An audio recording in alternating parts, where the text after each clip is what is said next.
बादशाह ने जुनून में आकर सिंदरी को जबरदस्ती निकाह की जंजीरों में जकड़ लिया, मगर खुर्शीद बीवी ने वो राज खोला कि हवेली की दीवारें लर्ज उठीं। उफ, यकीन मानिए दोस्तों, आज जो होने वाला है वो किसी ने ख्वाब में भी नहीं सोचा होगा। बादशाह, जिसकी अना को सिंदरी ने थप्पड़ मारकर ललकारा था, अब उस थप्पड़ का बदला मोहब्बत में नहीं बल्कि नफरत और जुनून में ले रहा है। अब जरा सोचिए, जब हवेली के दरो दीवार ढोल की थाप पर नहीं बल्कि सिंदरी की चीखों से गूंजेंगे तो क्या गुलाम खामोश रहेगा? हैं? बिल्कुल नहीं। गुलाम जो हमेशा बादशाह के पीछे खड़ा रहा, आज पहली बार अपनी शख्सियत के असली रूप में सामने आएगा। मगर असल धमाका तो तब होगा जब खुर्शीद बीवी, जो 22 साल से एक जिंदा मुर्दा थी, वो भरी महफिल में आकर झंडात सरकार के मुंह पर थप्पड़ मारेगी। वो राज जो लाजों ने अपनी कोख में दबा रखा था, आज वो पुराने कब्रिस्तान की मिट्टी की तरह उड़ेगा। खुर्शीद कहेगी, झंडात, जिस गुलाम को तूने नौकर बनाया वो तेरा बेटा नहीं बल्कि तेरे जुल्म की निशानी है। हैं? क्या कहा मैंने? गुलाम झंडात का बेटा? जी हाँ दोस्तों, ये है वो न्यूक्लियर ट्विस्ट जो किस्त 15 को वायरल कर देगा। झंडात ने जिस बच्चे को मरने के लिए छोड़ा था, किस्मत उसे वापस उसी की चौखट पर ले आई है।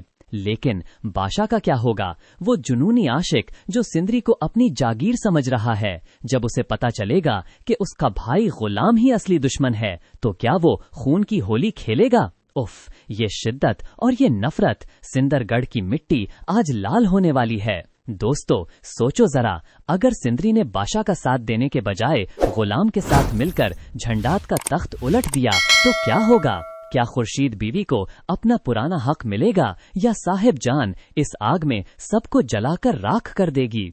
हर पल एक नया झटका है, हर मंजर एक नया खौफ। आपकी क्या राय है? क्या बादशाह सिंदरी को हासिल कर पाएगा या गुलाम हवेली का नया झंडात सरकार बनकर उभरेगा?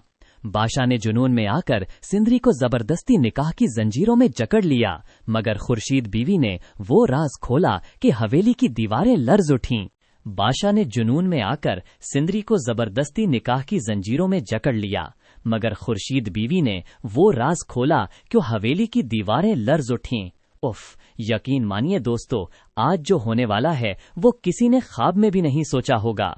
बादशाह, जिसकी अना को सिंदरी ने थप्पड़ मारकर ललकारा था, अब उस थप्पड़ का बदला मोहब्बत में नहीं बल्कि नफरत और जुनून में ले रहा है। अब जरा सोचिए, जब हवेली के दरो दीवार ढोल की थाप पर नहीं बल्कि सिंदरी की चीखों से गूंजेंगे तो क्या गुलाम खामोश रहेगा? हैं? बिल्कुल नहीं।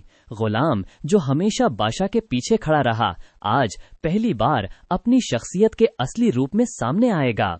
मगर असल धमाका तो तब होगा जब खुर्शीद बीवी, जो 22 साल से एक जिंदा मुर्दा थी, वो भरी महफिल में आकर झंडात सरकार के मुंह पर थप्पड़ मारेगी। वो राज जो लाजों ने अपनी कोख में दबा रखा था, आज वो पुराने कब्रिस्तान की मिट्टी की तरह उड़ेगा।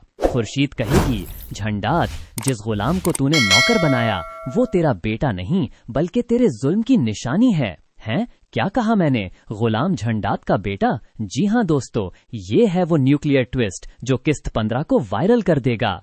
झंडात ने जिस बच्चे को मरने के लिए छोड़ा था, किस्मत उसे वापस उसी की चौखट पर ले आई है।